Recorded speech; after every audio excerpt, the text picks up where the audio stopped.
Students, today we discuss pre-order traversal of binary tree using stacks.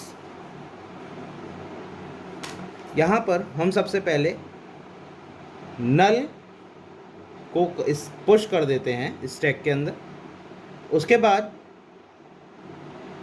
p एक variable लेते हैं जिसके अंदर रूट की लोकेशन देते हैं से n, उसकी जो लोकेशन होगी नोड n की उसको p के अंदर स्टोर कराते हैं और स्टेप 1 और स्टेप 2 को रिपीट करते रहते हैं जब तक कि हमारा नल करेक्टर पॉप नहीं हो जाता स्टैक के अंदर से।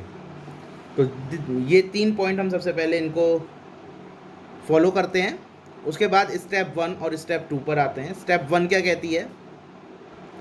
Proceed down the left most path rooted at P, processing each node N on the path and pushing each right child, if any, onto stack. Means कि हमें अपने जो बाइनरी ट्री है रूटेड जो P पर है, जिसकी लोकेशन P के अंदर है रूट की, उसको प्रोसीड करते हुए चलना है लेफ्ट मोस्ट पाथ पर और जितने भी आपको नोड n मिलेंगे उन सबको प्रोसेस करते चलना है। अगर आपको राइट चाइल्ड मिलता है तो उसे स्टैक पर पुश कर देना है। ये है स्टेप 1 में कि यहाँ ध्यान रखना होगा कि जितने भी हमें लेफ़्ट चाइल्ड्स मिलते जाएंगे उनको तो हम प्रोसेस करते जाएंगे और साथ में जितने राइट चाइल्ड होंगे उनको हम कहाँ करते जाएंगे? पुश करते जाएंगे स्टैक में। तो फर्स्ट स्टेप तो हमारा ये है। और साथ में कहता है the traversing ends after a node n with no child is processed. जब उसका कोई लेफ्ट चाइल्ड प्रोसेस नहीं होगा तो ट्रावर्सिंग वहाँ पर स्टॉप हो जाती है। स्टेप 2 कहता है pop the element from stack and assign to p। Element को स्टैक से पॉप कर दीजिए और p को असाइन कर दीजिए। If p is not equal to null, then return step 1, else exit। मतलब अगर नल नहीं होती है p के अंदर कोई लोकेशन रहती है और नल नहीं होती है तो आप उसको स्टेप 1 पर आ जाइए वापस, नहीं तो एग्जिट कर दीजिए। तो अब देखते हैं इसका एक एग्जाम्पल। हमने यहाँ पर ये एक बाइनरी ट्री लिया है जिसमें हम प्री ऑर्डर ट्रावर्सल करेंगे यूजिंग स्टैक्स। तो सबसे पहले हमको क्या कहा गया कि नल को स्टैक में पुश कर दीजिए। तो सबसे पहले हमने स्टैक के अंदर नल पुश किया है। स्टेप 2 में हमने इसके first element that is root को स्कैन किया और देखा तो इसको प्रोसेस किया गया। प्रोसेस करने का मतलब उसको ट्रावर्स किया, विजिट किया। तो विजिट किया, ए विजिट हो गया। स्टेप 3 में फिर हमने देखा ए के पास 2 चाइल्ड हैं, एक लेफ़्ट चाइल्ड है और एक राइट चाइल्ड है। लेफ़्ट चाइल्ड उसका बी है और राइट चाइल्ड उसका सी है। तो यही यहाँ पर लिखा A has left child B and right child C. Now अब यहाँ पर उसने कहा था कि लेफ़्ट चाइल्ड मिलते हैं तो उनको प्रोसेस करते जाइए और अगर राइट चाइल्ड मिलता है तो उसको पुश कर दीजिए स्टैक में। तो यही यहाँ पर किया, स्कैन एंड प्रोसेस बी क्योंकि वो लेफ़्ट चाइल्ड था and push C on to stack और सी को पुश कर दिया स्टैक के अंदर क्योंकि वो राइट चाइल्ड था। तो क्या हुआ, जब हमने बी को स्कैन और प्रोसेस किया तो वो ए के साथ आ गया, प्रोसेस हुआ और सी क्या हुआ? पुश हो गया स्टैक के अंदर। नाउ नेक्स्ट हमने देखा बी का एक चाइल्ड है जो कि लेफ्ट चाइल्ड है और वो डी है।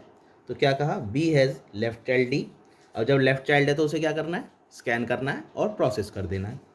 तो हमने कहा scan and process D.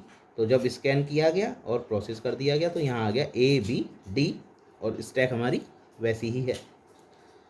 Step 5 में फिर हमने देखा डी के 2 चाइल्ड हैं, again a left child and a right child. Left child है ई और एफ है उसका राइट चाइल्ड। तो हमने लिखा D has left child E and right child F. अब जब लेफ्ट चाइल्ड है ई तो उसको क्या करना हुआ? Scan and process. और जो राइट चाइल्ड है उसका एफ, उसको क्या करना होगा? पुश करना होगा स्टैक के अंदर। यही यहाँ पर किया, scan and process E and push F two stack, F को स्टैक के अंदर पुश कर दिया गया और ई को प्रोसेस कर दिया गया। नेक्स्ट स्टेप 6 कहती है, क्या कहती है कि अब इसका लेफ्ट चाइल्ड ई था, अब ई के पास कोई चाइल्ड नहीं है, तो क्या करना होगा, जहाँ लेफ्ट चाइल्ड नहीं मिलेगा वहाँ पॉप और प्रोसेस शुरू हो जाएगा। तो यहाँ का गया ई हैज़ नो चाइल्ड, तो पॉप एंड प्रोसेस करेंगे। फिर जब इसके लेफ्ट चाइल्ड को हम प्रोसेस तो पहले करते हैं, अब तो राइट चाइल्ड का प्रोसेस होगा। राइट चाइल्ड पर आए कौन है, एफ, तो यहाँ देखा एफ, तो एफ ऊपर था हमारा, तो इसी को पॉप करेंगे और प्रोसेस करेंगे। तो सबसे पहले क्या किया, ई हैज़ नो चाइल्ड, तो पॉप एंड प्रोसेस एफ, जो एफ था उसको क्या कर दिया गया, पॉप करा गया और प्रोसेस कर दिया गया। इसके बाद अब एफ को फिर देखा गया, एफ के 2 चाइल्ड्स हैं, एक लेफ्ट चाइल्ड है और एक राइट चाइल्ड है। लेफ्ट चाइल्ड है जी और राइट चाइल्ड है एच। तो लेफ्ट चाइल्ड का क्या होगा, स्कैन एंड प्रोसेस, और राइट चाइल्ड का क्या होगा, राइट चाइल्ड को पुश करा जाएगा स्टैक में। तो वही काम यहाँ करेंगे, scan and process G and push H on to stack. तो इस जी को तो प्रोसेस कर दिया गया और एच को स्टैक के अंदर पुश कर दिया गया। इन दिस मैनर हम आगे बढ़े और स्टेप 8 में देखा कि स्टेप 8 के लिए क्या देखा, अब जी के लिए देखा जाएगा। जी लेफ्ट चाइल्ड था, जी के और चाइल्ड नहीं है, जी हैज़ नो चाइल्ड, तो हमने कहा G and H has no child. तो अब फिर पॉप प्रोसेस, अब टॉप पर कौन था, टॉप पर एच था, टॉप पर एच था, देखिए स्टैक के टॉप पर हमारा एच था, तो अब पॉप कौन होगा, टॉप से एच होगा, और जब एच पॉप होगा तो उसे प्रोसेस कर देंगे, पॉप एच एंड प्रोसेस। तो पॉप एच को किया और प्रोसेस हो गया। एच प्रोसेस होने के बाद अब टॉप पर कौन है, सी है, सी के पास देखा कोई चाइल्ड नहीं है, तो हमने कहा सी हैज़ नो चाइल्ड, तो हम क्या करेंगे, इसको भी पॉप और प्रोसेस करेंगे। तो सी को पॉप और प्रोसेस किया गया, उसके बाद देखा गया नल करेक्टर है। अब अगर पॉप होता है तो कौन होगा, नल होगा, तो क्या करेंगे हम, एग्जिट हो जाएंगे। देखिए प्रोसेस हो गया। तो ये जो हमारा डिजायर्ड प्री ऑर्डर ट्रैवर्सिंग थी, जो प्री ऑर्डर का ट्रैवर्स होके इसका आएगा, जो हमने भी ईच एंड एवरी नोड को इसके विजिट किया, तो वो इस मैनर में करेंगे। ये हमारा यूजिंग स्टैक हुआ। अभी हम इसका रिकर्सिवली करते तब भी यही आता, रिकर्सिव फंक्शंस को यूज़ कर कर भी अगर हम इसकी ट्रैवर्सिंग करते तब भी यही आता। तो इस तरीके से हम ट्रैवर्स करते हैं प्री ऑर्डर में स्टैक को यूज़ करके, नॉन रिकर्सिव फंक्शंस को यूज़ करके। हमने रिकर्सिवली तो करा था, ये है नॉन रिकर्सिव।